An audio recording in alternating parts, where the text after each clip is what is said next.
கிறிஸ்து இயேசுவுக்குள் மிகவும் அதிகமாக நேசப்படுகின்றவர்களே, மீண்டுமாக இந்த அக்டோபர் மாதம் 10ஆம் நாளில் உங்களை சந்திப்பதில் மிகுந்த மகிழ்ச்சி அடைகிறோம். ஒரு குளிர்ச்சியான காலை வேளை இரவில் ஆண்டவர் மழையை தந்திருக்கிறார். தொடர்ந்து நம்முடைய வாழ்க்கையில் ஆசீர்வாதத்தை தரும்படியாக, மழை தரும்படியாக நாம் ஜெபிப்போம். நமது ஆரம்பம் பிதா, குமாரன், பரிசுத்தாவின் நாமத்தில் உள்ளது. ஆமேன். ஜெபிப்போம். துதிகளின் மத்தியிலே மகிமையோடு வீற்றிருக்கிற நல்ல ஆண்டவரே,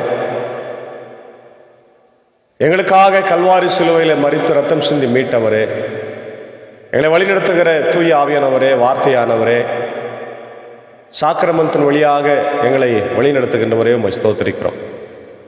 விசுவாச ஆண்டவரே, மாதமாகவும் சீர்திருத்தல் மாதமாகவும் கொண்டாடி கொண்டிருக்கிற நாங்கள் இந்த மாதத்தில் விசுவாசத்தை குறித்து அதிகமாய் அறிந்து கொள்ளவும் உம்மோடு கூட இணைந்து வாழவும் இந்த நாட்களை எங்களுக்கு ஆசீர்வாதமாக்கி தாரு ராஜா. இந்த நாளின் இறை வார்த்தைக்காக ஜெபிக்கிறோம். அடியார்களை மறைத்து நீர் பேசும். பாடுகிற பாடல்கள், ஏறெடுக்கின்ற ஜெபம் மன்றாட்டுகளும் இந்த சமூகத்தில் பிரதியாக இருக்கட்டும். இதை கேட்கின்ற எல்லாருக்கும் இந்த வார்த்தையின் வல்லமை ஆசீர்வாதங்களை தந்து வழி நடத்தும். அடியேனையும் சாரும் சாகு சாரில் எடுத்து நீர் பயன்படுத்தும். இதை கேட்கின்ற இந்த வார்த்தை ஒலிக்கின்ற ஒவ்வொரு வீடுகளிலும் இறை அமைதி, சமாதானம், சந்தோஷம், விடுதலை, வாழ்க்கையில் உயர்வு அவர்கள் நற்சாட்சி பெற கர்த்தர் கிருபை தார். இறை மைந்தன் இயேசுவின் மூலம் ஜெபிக்கிறோம் நல்ல பிதாவே. ஆமேன். காலை வேளையில் நாம் கர்த்தரை துதிக்கும்படியாக நம்முடைய பாடல் புத்தகத்தில் 71வது பாடலாகிய இயேசுவையே துதிசை நீ மனமே இயேசுவையே துதிசை என்ற பாடலை சாரோடு இணைந்து நாம் பாடுவோம். 71வது பாடல்.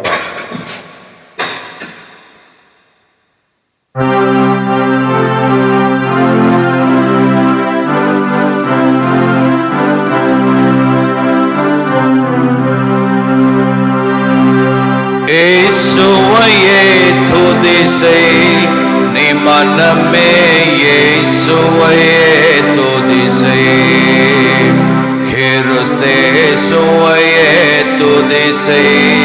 நீ மனமே இயேசுவையே துதிசை, இயேசுவையே துதிசை. நீ மனமே இயேசுவையே துதிசை, கிறிஸ்து இயேசுவையே துதிசை. நீ மனமே இயேசுவையே துதிசை. मौसन गाद बराबर वस्त, मौसन गाद बराबर वस्त. नेस कुमारन में आन किरस्त, नेस कुमारन में आन किरस्त. இயேசுவையே துதிசை, நீ மனமே இயேசுவையே துதிசை, கிறிஸ்து இயேசுவையே துதிசை. நீ மனமே இயேசுவையே துதிசை.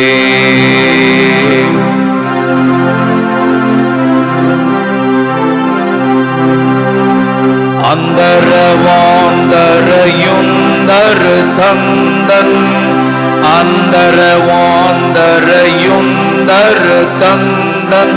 சுந்தர மிகுந்த சவுந்தர நந்தன், சுந்தர மிகுந்த சவுந்தர நந்தன்.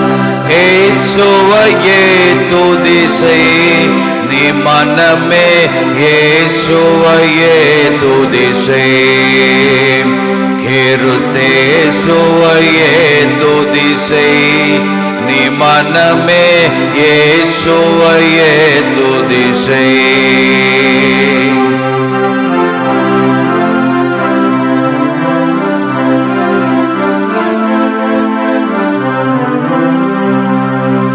எண்ணின காரியம் யாவும் முகிக்க, எண்ணின காரியம் யாவும் முகிக்க. மண்ணிலும் விண்ணிலும் வாழ்ந்து சுகிக்க, மண்ணிலும் விண்ணிலும் வாழ்ந்து சுகிக்க. இயேசுவையே துதிசை, நீ மனமே இயேசுவையே துதிசை. கிறிஸ்து இயேசுவையே துதிசை, நீ மனமே இயேசுவையே துதி செய், இயேசுவையே துதி செய், நீ மனமே இயேசுவையே துதி செய்.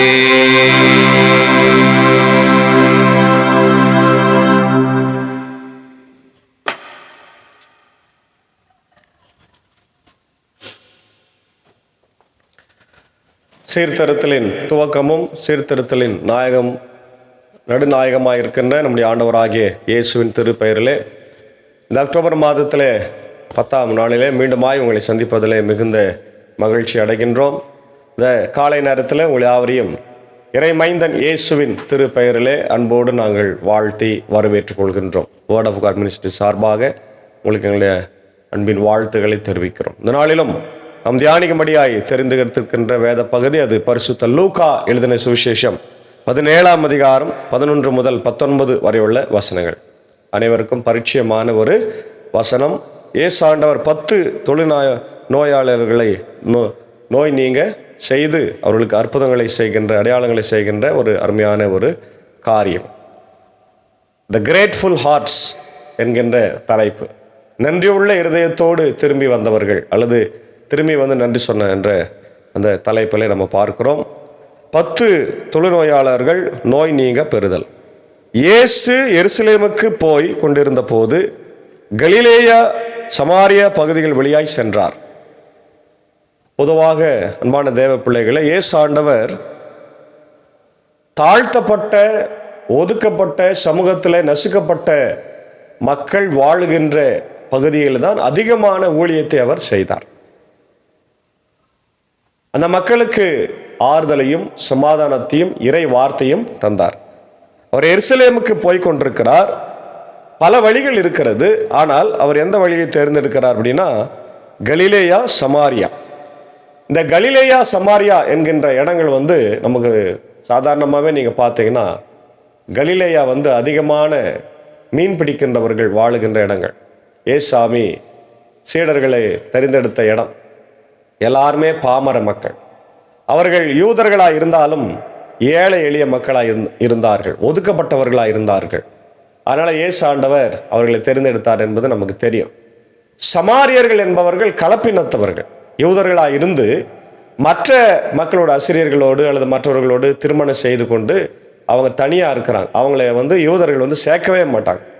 ஒரிஜினல் யூதர்கள் அப்படின்னு பார்த்தோம்னா எருசலேம் யூதேயா நாட்டில் இருக்கிறவங்க தான் ஒரிஜினல் ஜூஸ். இப்போ இயேசு ஆண்டவர் சமூகத்தில் தாழ்த்தப்பட்டு, ஒடுக்கப்பட்டு, நசுக்கப்பட்ட மக்களை எப்பவுமே சந்திக்கின்றார். சமீபத்தில் கூட அநேக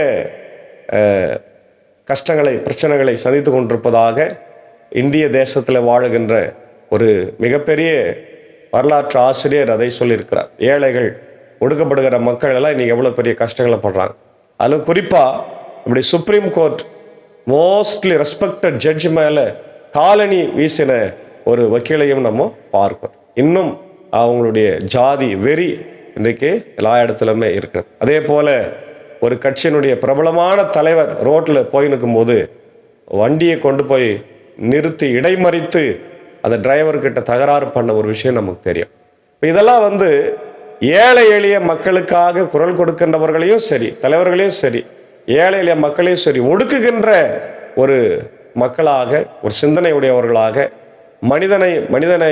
மனிதனாக பார்க்க முடியாத ஒரு தோல்வி அடைந்த ஒரு நிலைமையில தான் இன்றைக்கு இந்தியாவினுடைய மனுக்குலம், இந்தியாவினுடைய மக்கள் இருக்கிறார்கள் என்பது நம்ம உறுதி செய்ய முடிகிறது. இந்த மனநிலையில தான் அன்றைக்கும் கலிலேயர்கள் அந்த சமாரியர்களை அந்த யூதர்கள் பார்த்தாங்க. கீழ்த்தரமான மக்களாக, அல்லது இவங்கெல்லாம் ஒரு ஒதுக்கப்பட்ட மக்கள், ஒரு சாதாரண மக்கள், இவங்ககிட்ட நம்மளாம் பேசக்கூடாது, உறவு வைத்து கொள்ளக்கூடாது. சமாரியர்களை பார்த்தா ஒதுங்கி செல்வார், இவங்க ஒதுங்கி செல்வாங்க, தண்ணி வாங்கி குடிக்க மாட்டாங்க. ஆனால் இயேசு ஆண்டவர் அவங்க கூட தான் உறவுகளை இருந்தார் என்பதை இந்த இடத்துல நம்ம பார்க்கின்றோம். அப்புறம் ஒரு ஊருக்குள்ளே போகிறாரு. அங்கே 10 தொழுநோயாளர்கள் அவருக்கு எதிர்கொண்டு தூரத்தில் நின்றார்கள். இதெல்லாம் கவனிங்க. தொழுநோயாளிகள் அப்படின்னும் போது இன்றைக்கு இந்தியாவில், உலகத்துல எல்லாம் அது ஒழிக்கப்பட்டிருக்கிறது. அல்லேலூயா, பிரைஸ் தி லார்ட், கர்த்தருக்கு ஸ்தோத்திரம்.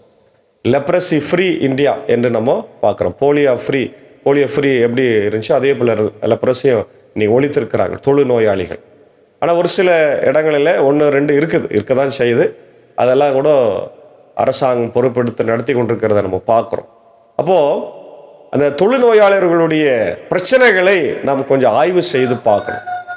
ஏறக்குறைய கோவிட் வந்த அந்த மக்களை எல்லாம் எப்படி ஒதுக்கி வைத்தார்களோ அது பரவும் அப்படி இப்படின்னு, அதே போல ஐசோலேஷன் மிகப்பெரிய ஒரு வாழ்க்கையில் ஒரு தண்டனை என்று சொன்னால் ஐசோலேஷன், தனிமைப்படுத்துதல். இன்றைக்கு பாருங்க, தவறு செய்கின்றவர்களை ஏன் சிறையில் அடைக்கிறார்கள்?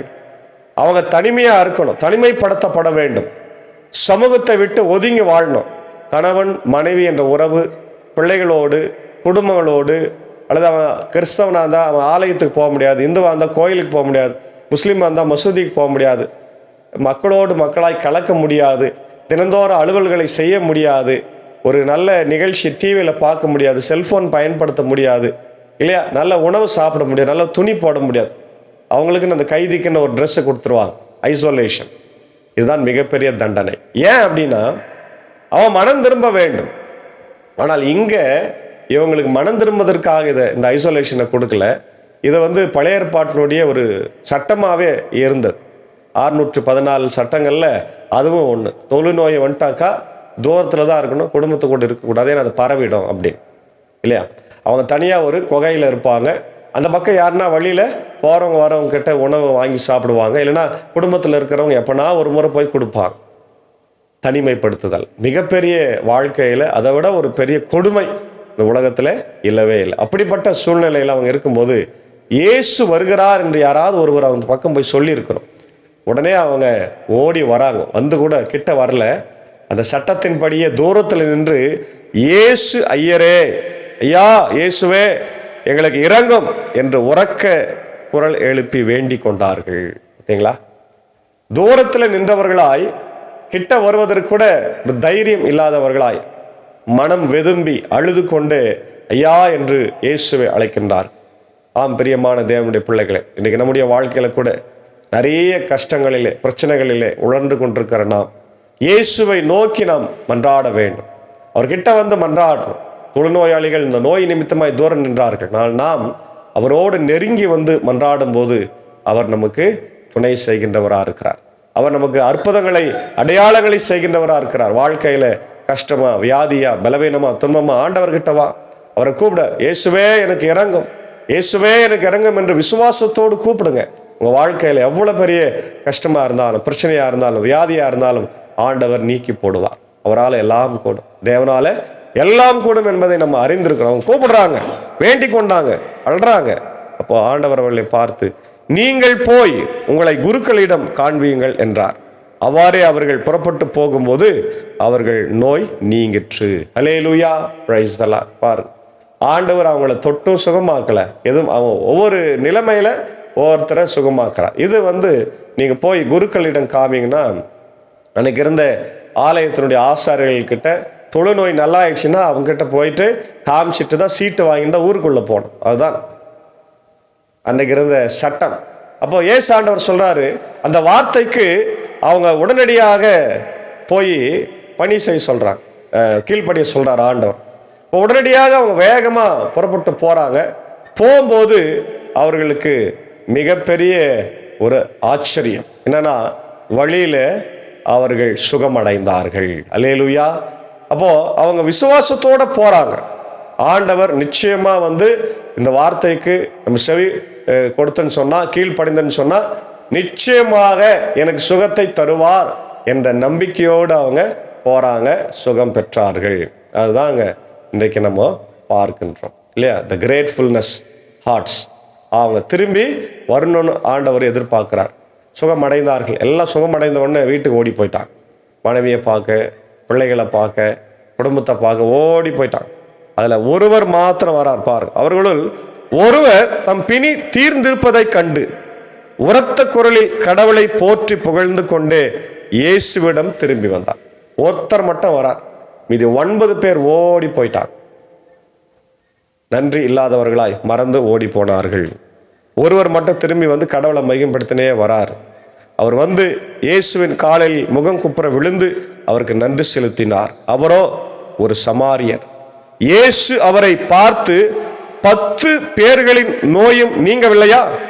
மற்ற 9 பேர் எங்கே? கடவுளை போற்றி புகழ அந்நியராகிய உம்மை தவிர வேற எவரும் திரும்பி வர காணோமே என்றார். பின்பு அவரிடம், எழுந்து செல்லும், முதல் நம்பிக்கை உமக்கு நலம் அளித்தது என்றார். அல்லேலூயா.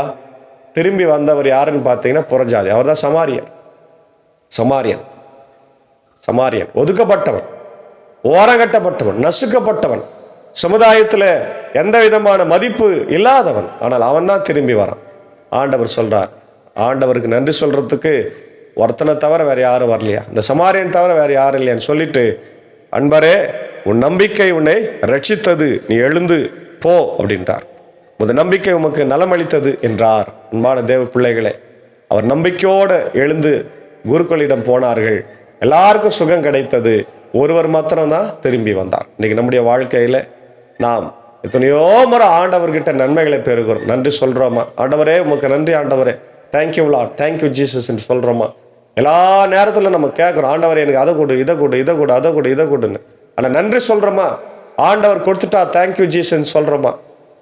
வெளியில போன நண்பர்கள் டீ வாங்கி கொடுத்தா ஒரு தேங்க்ஸ் சொல்றோம், பஸ்ல இடம் கொடுத்தா தேங்க்ஸ் சொல்றோம் இல்லையா? எல்லாத்துக்கும் தேங்க்ஸ் சொல்றோம். ஆண்டவருக்கு தேங்க்ஸ் சொல்றோமா? யோசித்து பார்.